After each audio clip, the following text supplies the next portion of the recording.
नमस्कार दोस्तों, स्वागत है आपका अनुपम आईएएस अकेडमी पर। आज की वीडियो में हम देखेंगे कि कृष्णदेवराय के बाद जो विजयनगर साम्राज्य है, वह विजयनगर साम्राज्य कैसे कमजोर हो गया और कैसे अंततः यह वंश समाप्त हो गया। इससे पहले हमने चर्चा की कि कृष्णदेवराय ने अपने शासनकाल के दौरान बहुत सारे परिवर्तन किए और जो विजयनगर साम्राज्य का क्षेत्र है, उसको काफी मजबूत किया। उसके बाद ऐसा क्या हुआ कि विजयनगर साम्राज्य और उसका तुलुव वंश अंततः समाप्त हो गया। तो मैं अनुपम तिवारी स्वागत करता हूं आपका अपने इस YouTube चैनल पर। आइए देखें कैसे समाप्त हुआ विजयनगर साम्राज्य का तुलुव वंश। हमने क्रम देखा है। संगम वंश की स्थापना हरिहर और बुक्का ने की थी, उसके बाद सालुव वंश, उसके बाद तुलुव वंश जिसकी स्थापना वीर नरसिंह ने की थी। इसके बाद अंतिम वंश आएगा अराविडु वंश। तो हमने देखा कि कृष्णदेवराय ने विजयनगर साम्राज्य को बहुत मजबूत किया था। उनकी व्यवस्थाओं ने उसे बहुत शक्तिशाली बनाया था। उन्होंने जो जनता है उसकी स्थिति को काफी मजबूत किया, जो साम्राज्य की व्यवस्था है उस व्यवस्था को काफी मजबूत किया, जो नायक व्यवस्था है उससे प्रशासन को काफी बेहतर किया, नहरों का विकास किया, उसके साथ साथ जो पुर्तगाली है उनसे भी संपर्क स्थापित किया। तो इस तरह जो विजयनगर साम्राज्य का क्षेत्र है वह कृष्णदेवराय के दौरान बहुत ताकतवर हो जाता है। लेकिन 1529 में कृष्णदेवराय की मृत्यु हो जाती है। मृत्यु भी हमने देखी थी, जिसमें इतिहासकार मानते हैं कि इनको हो गया था दिमागी बुखार। उस दिमागी बुखार के कारण इनकी मृत्यु हो गई, संभवतः ऐसी उम्मीद है। इसके बाद शासन इनके भाई अच्युत देवराय संभालते हैं, क्योंकि जो कृष्णदेवराय है इनके अपने पुत्र जो है वह काफी छोटे हैं, मतलब उनकी उम्र काफी कम है, तो यह अपने भाई को ही नियुक्त करते हैं। यहाँ आप ध्यान रखिएगा, कोई सत्ता संघर्ष नहीं हुआ था। कृष्णदेवराय ने अपने भाई अच्युत देवराय को अपनी मृत्यु से पहले ही प्रशासक नियुक्त कर दिया था, तो अच्युत देवराय शासक बन जाते हैं। लेकिन यह योग्य नहीं होते हैं कृष्णदेवराय जितना, क्योंकि कृष्णदेवराय में बहुत सारी क्षमताएं थी। वह चतुरंगी विकास कर रहे थे विजयनगर साम्राज्य का, मतलब चारों तरफ से विकास कर रहे थे विजयनगर साम्राज्य का, आर्थिक स्तर पर भी, सामाजिक स्तर पर भी, राजनैतिक स्तर पर भी और धार्मिक स्तर पर भी। मंदिरों का निर्माण, बाकी धर्मों को भी संरक्षण, यह सब चल रहा था। तो धार्मिक विकास हो रहा था, आर्थिक विकास, टैक्स कलेक्शन के सिस्टम को काफी बेहतर बनाया था, सामाजिक विकास, जनता के प्रति बहुत समर्पित थे, खास करके इनकी धर्म सभा वह बहुत फेमस थी, और राजनीतिक विकास, जो बहमनी सल्तनत है उस पर एक तरीके से इन्होंने इनडायरेक्ट कंट्रोल स्थापित किया था। हमने यह देखा था कि जो बहमनी सल्तनत है उनमें सुल्तान कौन बनेगा वह निर्णय भी इनडायरेक्टली आ गया था, या वह निर्णय भी आ गया था कृष्णदेवराय के समर्थन पर। तो यह सब कुछ हो चुका था। लेकिन कृष्णदेवराय की मृत्यु हो गई। अब जो आपके इनके भाई आए अच्युत देव राय, यह योग्य नहीं है। इनमें ना तो राजनीतिक और ना ही सैन्य, दोनों तरह की योग्यताएं नहीं है। इससे जो केंद्रीय प्रशासन है वह प्रशासन होगा कमजोर, और जब केंद्रीय प्रशासन कमजोर होता है तो हमने यह बार बार देखा है कि जो स्थानीय प्रशासन है वह स्थानीय प्रशासन क्या करेगा, स्वतंत्र होने की कोशिश। और यही काम होगा अच्युत देव राय के शासनकाल के दौरान।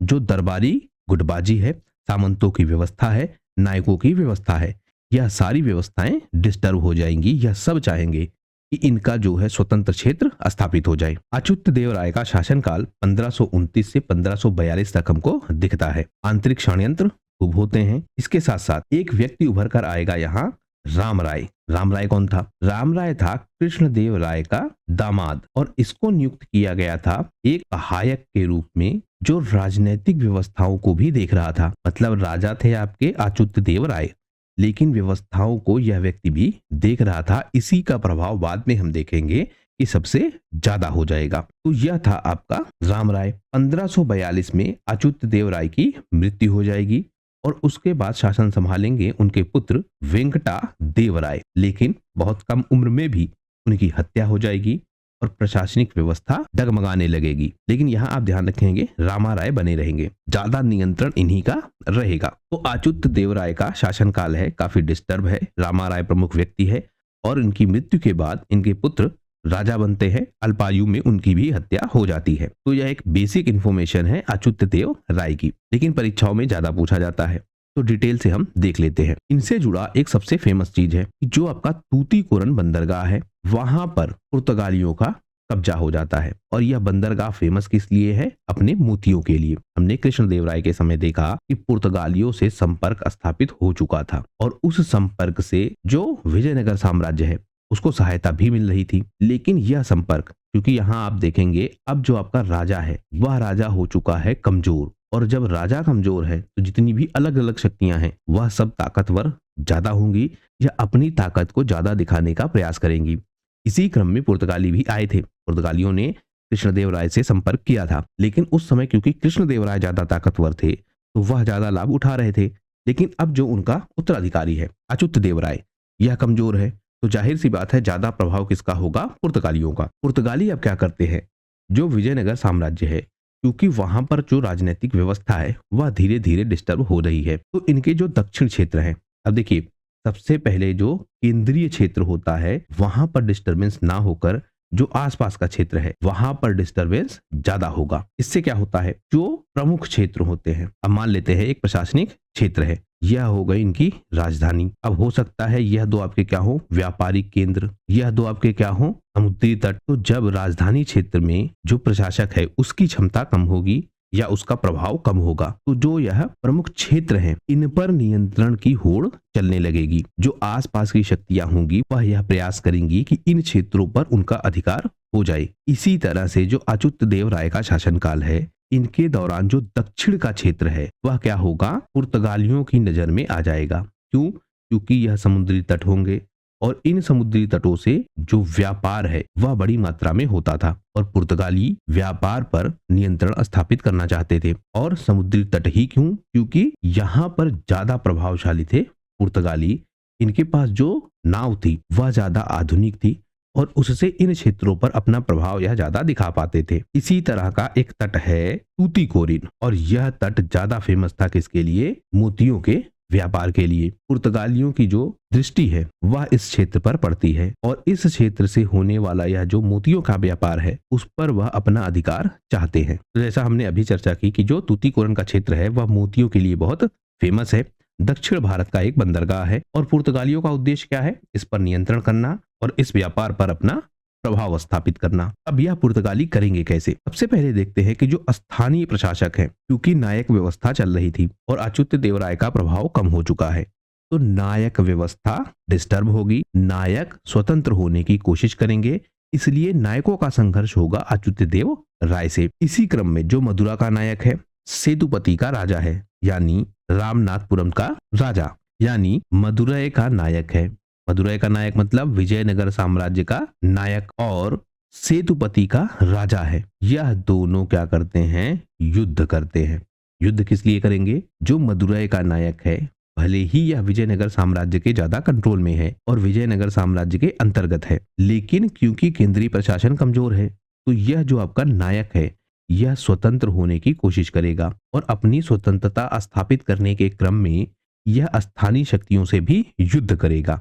इसी क्रम में यह सेतुपति से युद्ध करता है। इसके साथ साथ जो बाकी नायक हैं, मतलब एक व्यवस्था तो यह हो गई कि मदुरै का नायक युद्ध कर रहा है, इसका सबसे ज्यादा प्रभाव इस बात पर पड़ेगा कि तूतीकोरिन पर पुर्तगालियों का अधिकार होगा।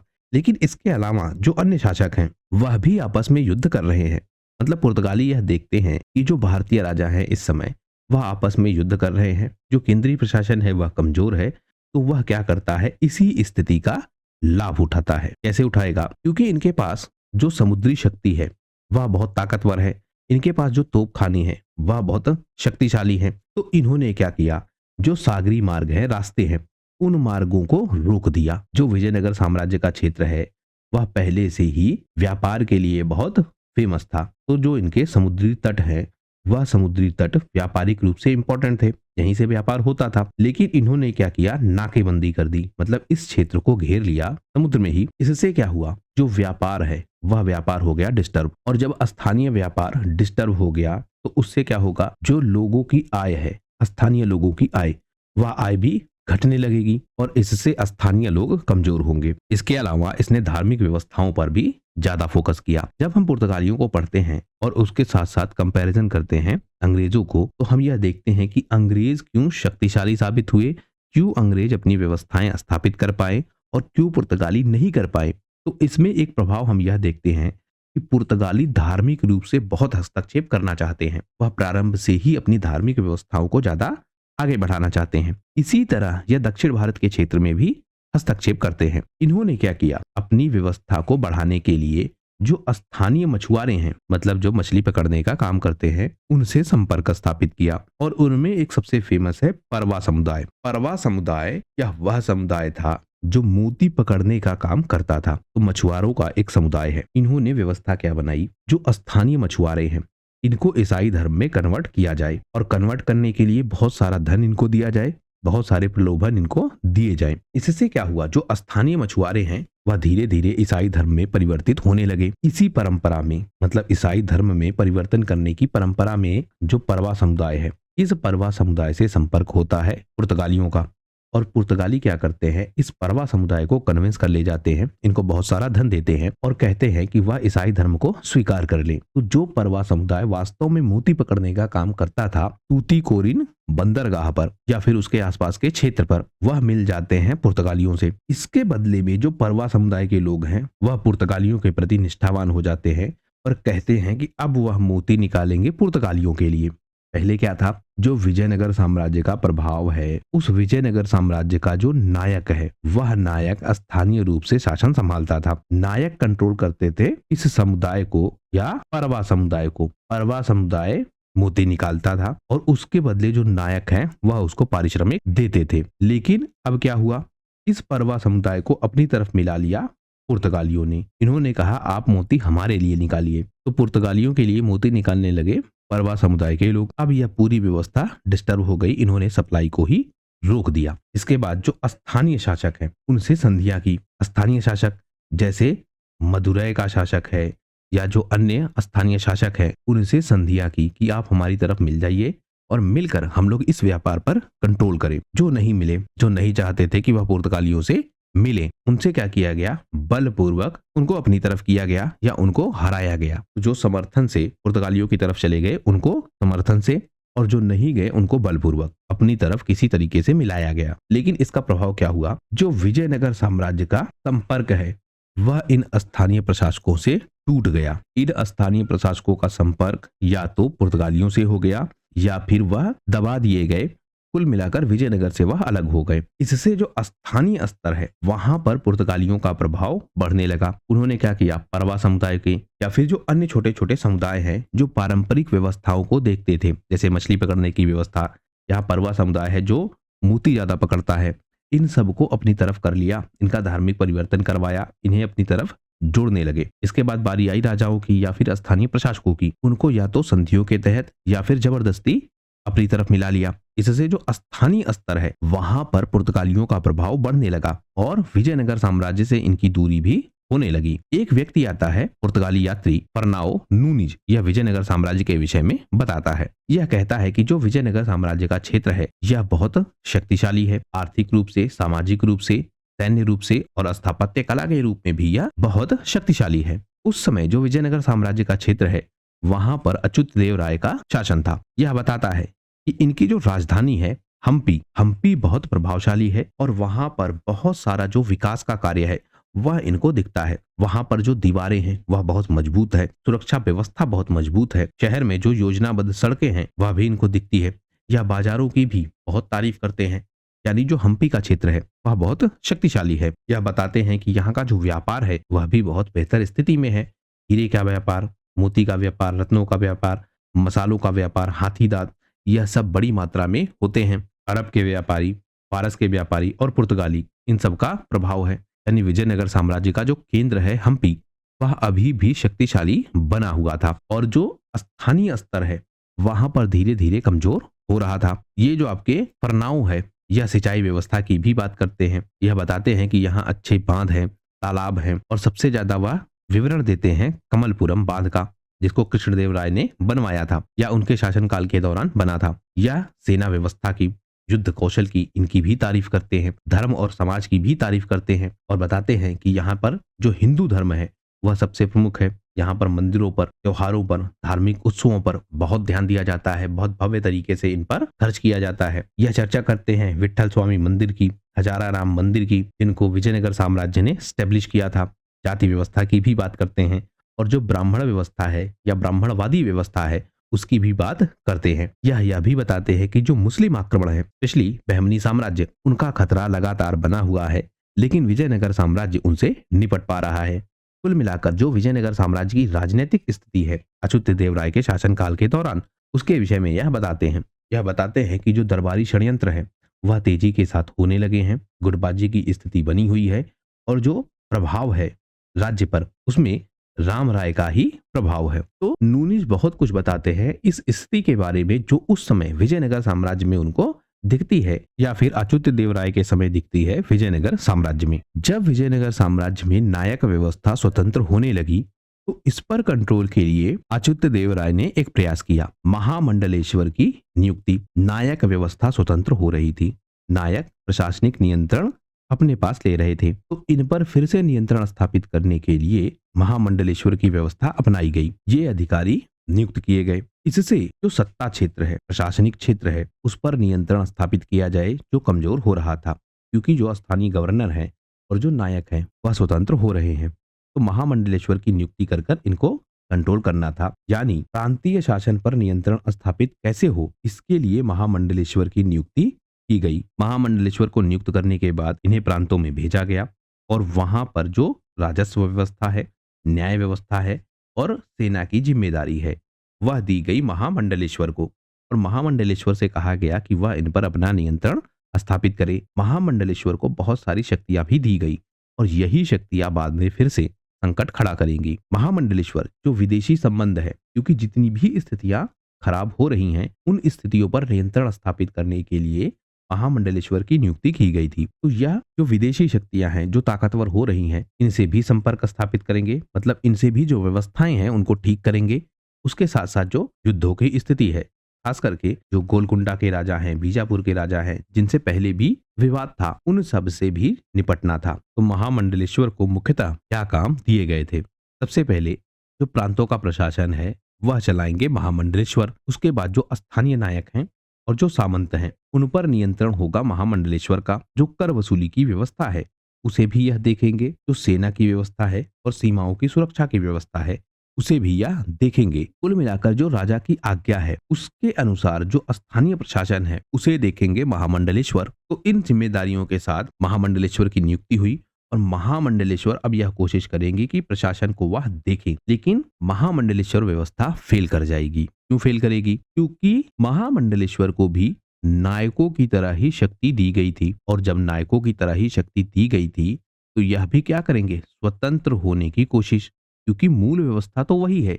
अगर केंद्रीय प्रशासक कमजोर है तो स्थानीय शक्तियां स्वतंत्र होंगी, अपना प्रभाव बढ़ाएंगी। महामंडलेश्वर की व्यवस्था अपनाई गई और यह व्यवस्था भी लगभग लगभग नायकों जैसी थी। और नायकों जैसी व्यवस्था होने का मतलब स्थानीय स्तर का प्रशासन इन महामंडलेश्वरों को सौंपा गया था। लेकिन केंद्रीय प्रशासन अभी भी कमजोर है और उसका प्रभाव यह होगा कि महामंडलेश्वर ही धीरे धीरे स्वतंत्र होने लगेंगे। मतलब इनको नियुक्त किया गया था कि यह जाकर राजा की तरफ से कंट्रोल स्टेब्लिश करे स्थानीय स्तर पर, लेकिन व्यवस्था के तहत। मतलब जैसे व्यवस्थाएं रही हैं इतिहास में कि जब भी केंद्रीय प्रशासन कमजोर है तो स्थानीय स्तर के प्रशासक स्वतंत्र होंगे, उसी तरह महामंडलेश्वर व्यवस्था में भी नायक स्वतंत्र हो जाते हैं। वह अपनी सेना व्यवस्था स्टेब्लिश करते हैं, अपना राजस्व सिस्टम स्टेब्लिश करते हैं, अपनी प्रशासनिक व्यवस्था वह स्टेब्लिश कर ले जाते हैं। यानी केंद्रीय सत्ता और कमजोर हो जाती है। पहले तो केवल एक संकट था नायक, अब महामंडलेश्वर भी उसी स्थिति पर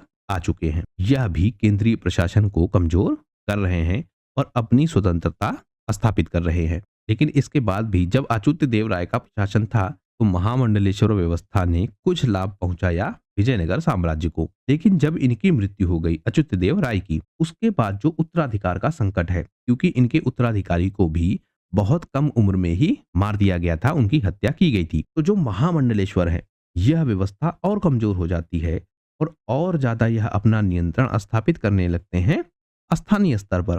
केंद्रीय प्रशासन और कमजोर हो जाता है और अब तो यह जो केंद्रीय आदेश है, मतलब राजा द्वारा जो आदेश दिए जा रहे थे, उन आदेशों को भी मानने से मना कर देते हैं। अच्युत देव राय ने इस व्यवस्था को बनाया था। इस व्यवस्था को कंट्रोल कुछ हद तक कर रहे थे अच्युत देव राय। इनकी बात को कुछ हद तक मान रहे थे प्रशासक या फिर महामंडलेश्वर। लेकिन इनकी मृत्यु के बाद उत्तराधिकार का जो संकट है वह और ज्यादा बढ़ जाता है और अब जो आपकी यह महामंडलेश्वर है यह राजाज्ञा को या फिर राजा की आज्ञा को ही मानने से मना कर देते हैं। नायक प्रणाली पहले से ही चल रही थी और महामंडलेश्वर और नायक अब दो ऐसे व्यक्ति हैं या दो ऐसी व्यवस्थाएं हैं जो राजा की सत्ता को चुनौती दे रही हैं और केंद्रीय सत्ता को लगातार कमजोर कर रहे हैं। तो इस तरह महामंडलेश्वर व्यवस्था ने विजयनगर साम्राज्य को और कमजोर कर दिया। अच्युत देव राय की 1542 में मृत्यु हो जाती है। मृत्यु का कारण संभवतः प्राकृतिक बताया जाता है, लेकिन जैसा कि इतिहासकार बताते हैं, स्पेशली नूनिज, की जो दरबारी षड्यंत्र है वह अपने चरम पर था। आंतरिक विद्रोह भी हो रहे थे और जो स्थानीय शक्तियां हैं वह स्वतंत्र होने की कोशिश कर रही थी। इसी क्रम में उत्तराधिकार का संकट भी आता है, क्योंकि अच्युत देव राय की मृत्यु के बाद जो उनका पुत्र है वेंकट, वह उत्तराधिकारी घोषित किया जाता है। लेकिन जो स्थानीय नायक हैं, दरबारी लोग हैं, वह उसको राजा ही नहीं मानते हैं और जो अच्युत देव राय का दामाद है सदाशिव राय, उसको गद्दी पर बैठा देते हैं। और इससे पहले ही एक व्यक्ति है रामा राय। रामा राय दामाद था किसका? कृष्णदेव राय का। अच्युत राय का दामाद है सदाशिव राय। तो अब इन दोनों का प्रभाव है। सदाशिव राय गद्दी पर बैठा है, वह राजा है, लेकिन वास्तविक शक्ति है राम राय के हाथों में। अब यह राम राय धीरे धीरे अपना प्रभाव ही बढ़ाने लगता है और जो सदाशिव राय है उसका कंट्रोल धीरे धीरे कमजोर पड़ने लगता है। मतलब वास्तविक सत्ता आ जाती है राम राय के हाथों में। अब इसने क्या किया, जो नायक प्रणाली है उसको फिर से कंट्रोल करने का प्रयास किया और इसी व्यवस्था के तहत विजयनगर साम्राज्य को चलाने का भी प्रयास किया। लेकिन नायक पहले से ही स्वतंत्र होने का प्रयास प्रारंभ कर चुके थे, तो वह रामा राय के कंट्रोल में भी नहीं आते हैं। लेकिन अब प्रभाव है रामा राय का। रामा राय ने सबसे प्रमुख कार्य यह किया कि जो बहमनी सल्तनत है उसमें खूब सारा हस्तक्षेप किया। रामा राय यह कोशिश कर रहे थे कि जो उत्तर का संकट है उस संकट से कैसे निपटा जाए, उसके लिए एक योजना पर काम करते हैं। योजना क्या है? जो बहमनी सल्तनत के लोग हैं इनको आपस में लड़ा दिया जाए। यानी जो बीजापुर का क्षेत्र है, गोलकुंडा का क्षेत्र है, अहमदनगर का क्षेत्र है और जो बरार का क्षेत्र है, यहाँ के जो मुस्लिम राजा हैं इनको आपस में ही लड़वा दिया जाए। यानी फूट डालो और राज करो की नीति। इसी क्रम में यह मुस्लिम राज्यों से या बहमनी सल्तनत के उत्तराधिकारी राज्यों से गठबंधन करते हैं। लेकिन यह गठबंधन लगातार बदलता है। यह कभी एक प्रशासक से कभी दूसरे प्रशासक से जाकर गठबंधन कर लेते हैं। इससे जो बहमनी सल्तनत के लोग हैं वह आपस में लड़ने लगते हैं। लेकिन अंततः इसका प्रभाव यह होता है कि जो मुस्लिम राज्य हैं वह यह समझ लेते हैं कि इनको आपस में केवल लड़ाया जा रहा है। तो यह जब मुस्लिम सल्तनत या फिर बहमनी सल्तनत के उत्तराधिकारी समझ लेते हैं तो वह आपस में एकजुट हो जाते हैं और एकजुट होकर जो तालीकोटा का युद्ध है वह करते हैं विजयनगर साम्राज्य से। और 1565 में हुए इस युद्ध के बाद जो विजयनगर साम्राज्य है उसका प्रभाव पूरी तरीके से समाप्त होने लगता है। रामा राय कर क्या रहे थे? वह फूट डालो और राज करो की नीति अपना रहे थे। जब एक सुल्तान कमजोर होता था तो रामा राय उसको समर्थन देते थे और उसके समर्थन से युद्ध करवाते थे। उसके बाद जब दूसरा सुल्तान कमजोर होता था तो उसके समर्थन से युद्ध करवाते थे। मतलब आपसी शक्तियों को आपस में लड़ा रहे थे। यह जो इनकी नीति है, कभी शत्रुता कभी मित्रता, यह नीति थोड़े समय के लिए सही चल रही थी, लेकिन धीरे धीरे यह योजना फेल कर गई।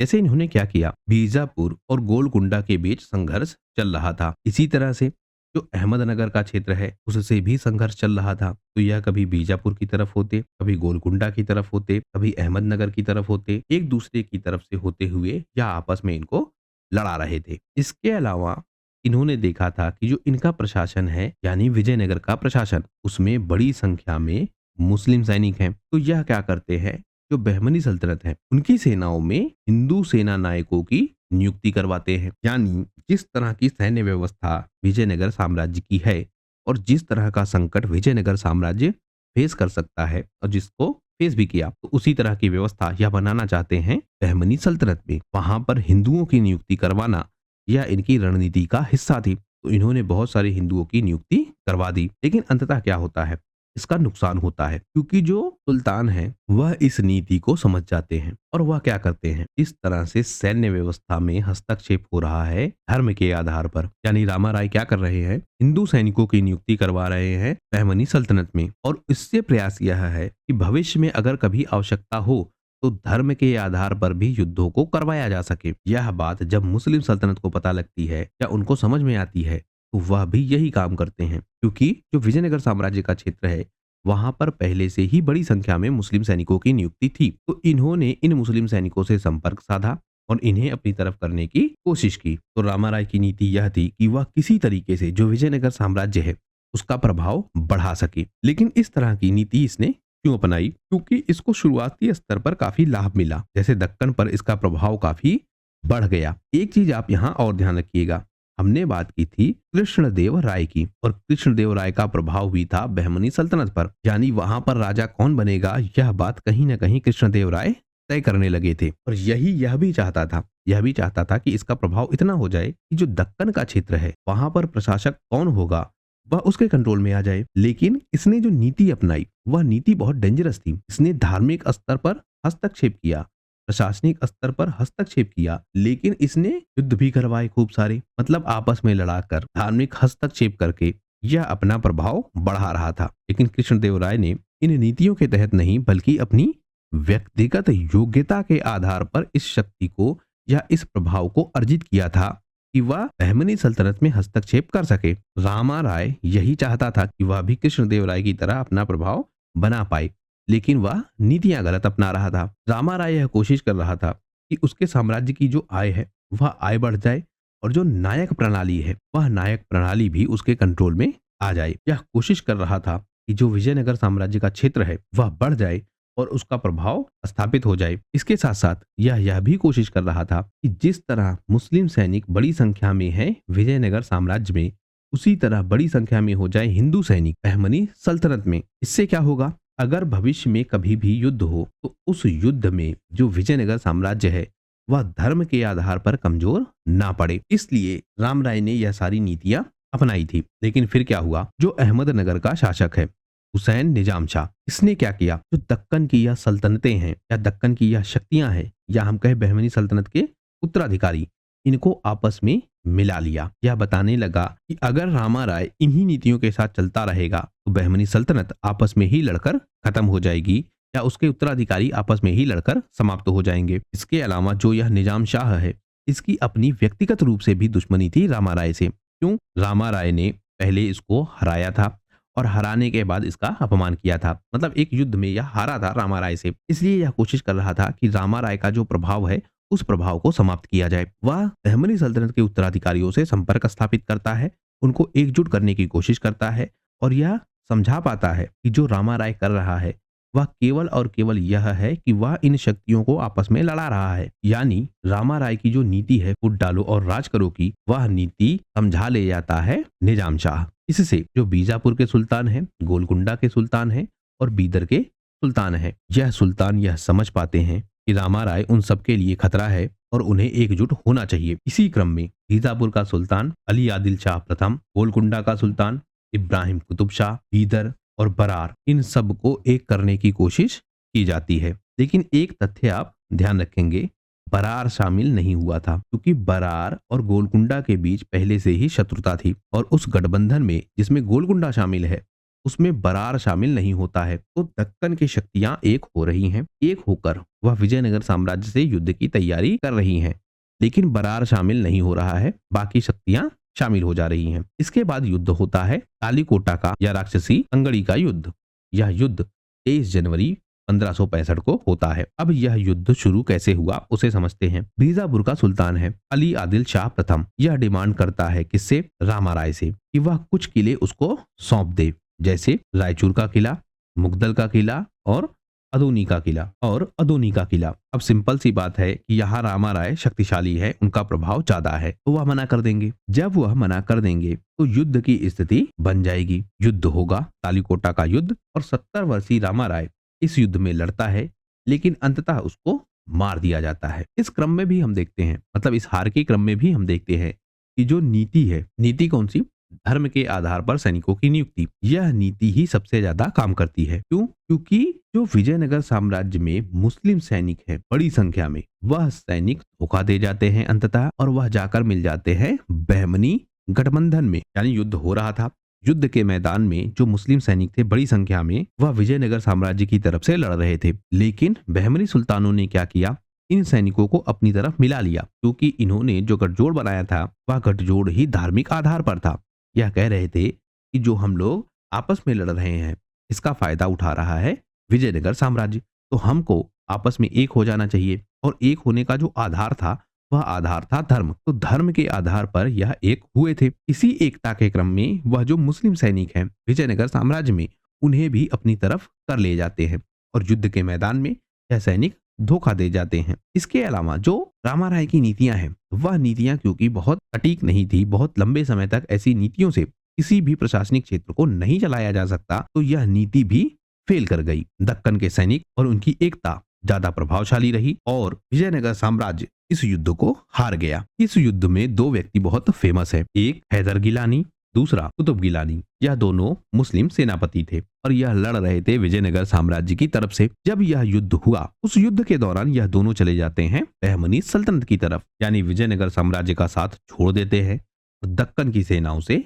मिल जाते हैं। युद्ध के घटनाक्रम में अगर हम देखें तो हुआ क्या, युद्ध आमने सामने से हो रहा था। जो विजयनगर साम्राज्य है वह प्रारंभिक स्तर पर ज्यादा प्रभावशाली था। जो दक्कन का यह गठबंधन है यह कम प्रभावशाली था। तो दक्कन के गठबंधन ने क्या किया, पीछे होने का नाटक, यानी युद्ध के मैदान से यह पीछे होने लगे और पीछे होने के दौरान जो विजयनगर साम्राज्य है वह आगे बढ़ने लगा। इस क्रम में क्या हुआ, जो विजयनगर के सेनापति हैं गिलानी ब्रदर्स, जिसमें हैदर गिलानी और कुतुब गिलानी शामिल है, यह चले जाते हैं एकदम से बहमनी सल्तनत की तरफ। अब जो विजयनगर साम्राज्य की सेना है वह सेना हो जाती है कमजोर। और इसमें क्या हुआ, इसको आप ऐसे समझिए, एक तरफ है विजयनगर की सेना, दूसरी तरफ है बहमनी गठबंधन। युद्ध के मैदान में पहले जो विजयनगर साम्राज्य है यह ज्यादा प्रभावशाली है और जो बहमनी गठबंधन है वह कमजोर है। तो बहमनी गठबंधन पीछे होता है युद्ध के मैदान से, लेकिन जो विजयनगर साम्राज्य है वह क्योंकि ज्यादा ताकतवर है वह आगे बढ़ता है। विजयनगर साम्राज्य की जो सेना है उसमें एक बड़ी संख्या में क्या है, मुस्लिम भी हैं और यह मुस्लिम चले जाते हैं बहमनी सल्तनत की तरफ। तो अब जो बहमनी सल्तनत की सेना है वह सेना हो जाती है बड़ी और यह सेना अब घेर लेती है किसको, विजयनगर की सेना को। और इसी क्रम में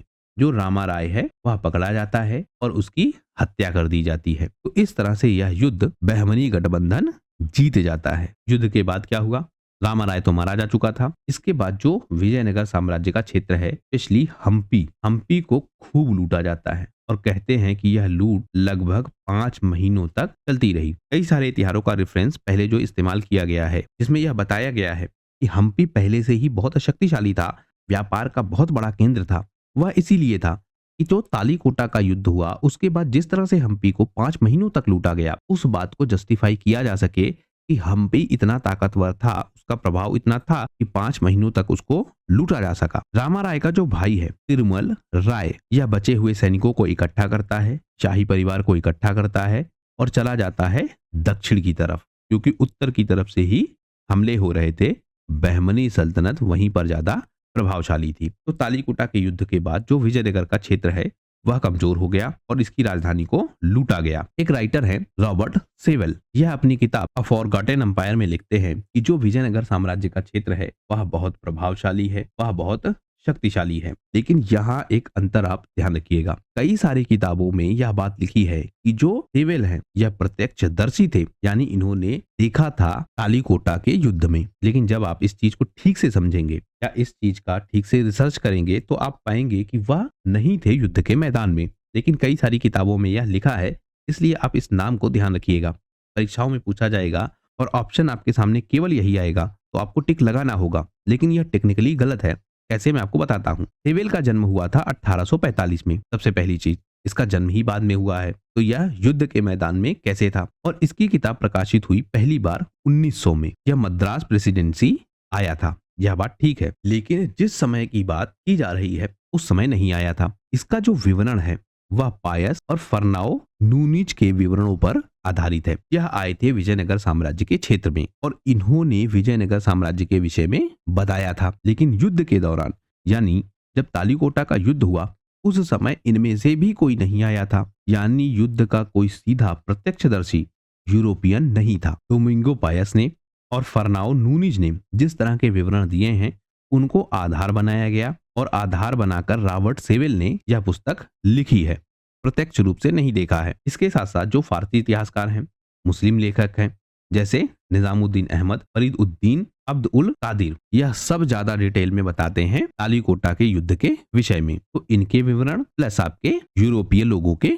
विवरण, इनको एक किया जाता है और एक कर पुस्तक लिखी जाती है अ फॉरगॉटन एम्पायर। रॉबर्ट सेवेल की यह पुस्तक है और इससे हमको विजयनगर साम्राज्य के विषय में काफी कुछ पता लगता है। क्या क्या बताते हैं यह अपनी पुस्तक में। यह कहते हैं कि रोम जैसा विशाल साम्राज्य है, इसी तरह के विवरण हमने पीछे भी देखे। तालीकोटा के युद्ध के विषय में भी यह बताते हैं कि यह बहुत भयानक युद्ध था। बड़ी बड़ी नगरियों को, यानी इसमें सबसे फेमस हम्पी, उसको लूटा गया, हाहाकार हुआ, बहुत विनाश हुआ। और यहीं पर यह बात लिखी है कि 5 महीनों तक विजयनगर को लूटा गया। तालीकोटा युद्ध के बाद भी जो विजयनगर में हम्पी की स्थिति है उसके विषय में भी यह बताते हैं। यह कहते हैं कि उसको पूरी तरीके से जला दिया गया। जलने के बाद भी अगर कुछ बचा था तो उसको कुल्हाड़ियों से काट दिया गया, यानी हम्पी को पूरी तरीके से बर्बाद किया गया इस युद्ध के बाद। और यह मानते हैं कि इसी युद्ध के बाद जो विजयनगर साम्राज्य का प्रभाव है वह लगभग अपनी समाप्ति की ओर जा चुका था। और न केवल यह, बल्कि बहुत सारे इतिहासकार यह मानते हैं कि इसी युद्ध के बाद जो विजयनगर साम्राज्य का पतन है